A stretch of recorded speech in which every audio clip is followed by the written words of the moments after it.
Today, we're going to pull back the curtain on one of the most common yet surprisingly complicated parts in all of modern engineering. It's a story about constant stress, about why things eventually break, and the really brilliant science that engineers use to fight back. So let's start with a little puzzle for you. Think about the simple little clicker in your ballpoint pen. Now picture the massive suspension system on a heavy-duty truck. I mean, they seem like they're from different planets, right? But they are tied together by one absolutely critical piece of technology. And yeah, the answer is a spring. But here's the twist. A spring's whole purpose, to compress and release over and over and over again, means that it's basically built with an expiration date. Its greatest strength is, ironically, the very thing that ensures it will eventually fail. It's up against a relentless enemy called material fatigue. Okay, let's dive right into this fundamental problem, material fatigue. And this isn't just about springs. This is a core challenge for pretty much anything that moves or bears a load, whether it's a tiny part in your watch or a giant beam in a skyscraper. You've probably seen this in action yourself. Think about a paperclip. You can't just pull it apart with your bare hands, right? But if you bend it back and forth in the exact same spot again and again, what happens? It snaps. That right there is fatigue. It's not about one single massive force. It's about millions of tiny stresses that add up over time, creating little cracks that just grow and grow until, well, the whole thing gives way. So if we just accept that failure is eventually going to happen, the really big question for engineers becomes, can we predict when? Can we know the breaking point ahead of time? And this is where the science gets really, really cool. What's so interesting here is seeing how our ability to predict this stuff has evolved. For years, engineers used what we call classical methods, like the Goodman diagram you see there on the left. You can think of it as a basic chart for guessing a material's limits. But here's the thing. Today's materials are so much stronger and more complex.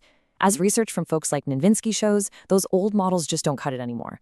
The modern procedures on the right are way more sophisticated, and they give us a much, much clearer picture of how long a spring will actually last. And the challenge gets even harder when you start talking about advanced materials, like carbon fiber composites. Now, as research from Tiarun Dasana points out, these materials are incredible. They're super lightweight and they don't rust. But because of how they're built, in layers, they fail in completely different ways. Instead of just cracking and snapping, they can slowly lose their stiffness. Just imagine a car suspension getting soggier and bouncier over the years. That's stiffness degradation in action. This all means that you can't just rely on a computer simulation. To really get it, to really understand how these parts are going to behave in the wild, you actually have to break them, or at least break them in a super realistic simulation. That's exactly why researchers like Ozan's team are building these amazing machines that can perfectly mimic years of harsh, real-world conditions in just a matter of days. So what do we mean by real-world conditions? Well, let's just say a spring inside a car engine isn't living a quiet life. It's a pretty violent environment down there. The key idea here is something called multiphysical loads. Now, that sounds complicated, but it just means a whole bunch of different forces are hitting the component all at once. Think about a valve spring in an engine. It's getting squeezed thousands of times every minute, all while it's being baked by engine heat and shaken by vibrations. It's basically a coordinated assault on the poor thing's integrity.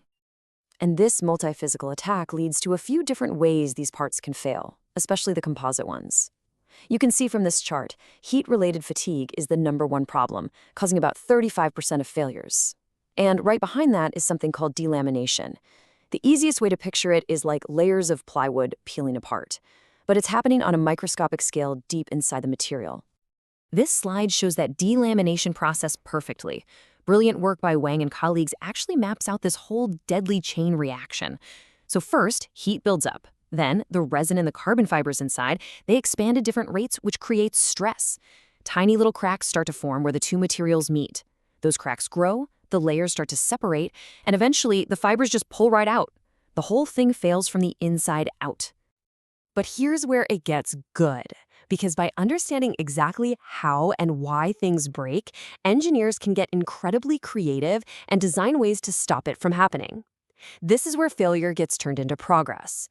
This is where the real innovation is. And check out some of these clever solutions. So to fight that heat problem we just talked about, engineers might actually add little metal joints that act like heat sinks, pulling warmth away from the most vulnerable spots. Or they'll use insulating shields. To handle the mechanical stress, research from guys like Kobylev shows how they can vary the thickness of the spring or add supports to its edges. This forces the stress to spread out evenly instead of building up in one weak spot. It's kind of like architecture, but for tiny little components. And it's not just about clever designs. The next big thing is in the materials themselves. Researchers like Green are creating brand new hybrid composites, developing these amazing coatings that fight off rust and wear, and even changing the surface of a material on a microscopic level to make it tougher. This is the future of material science. Right here. And let's be super clear about why this all matters. This isn't just some abstract science project. Better, more durable springs mean safer cars and smoother rides. They mean industrial machines that don't break down unexpectedly. Every single improvement in fighting fatigue makes the technology we use every single day better and more reliable. So, after all that, what's the big takeaway? What's the ultimate lesson we learn from spending all this time and energy studying how things fall apart? It's that progress is a cycle. It's a loop. You push a material until it breaks. You carefully study the pieces to figure out why it broke. You use that knowledge to build a better computer model that can predict that failure, and then you design an even smarter part that won't break in the same way, and then you start the whole process all over again, pushing the limits just a little bit further. Which kind of leaves us with one last thing to think about.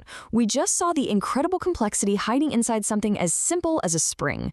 So as we keep building technology that's faster, lighter, and more powerful than ever before, what other simple, everyday part, a gear, a bolt, a wire, is just waiting to show us its own hidden flaws, and in doing so, kick off the next great cycle of innovation?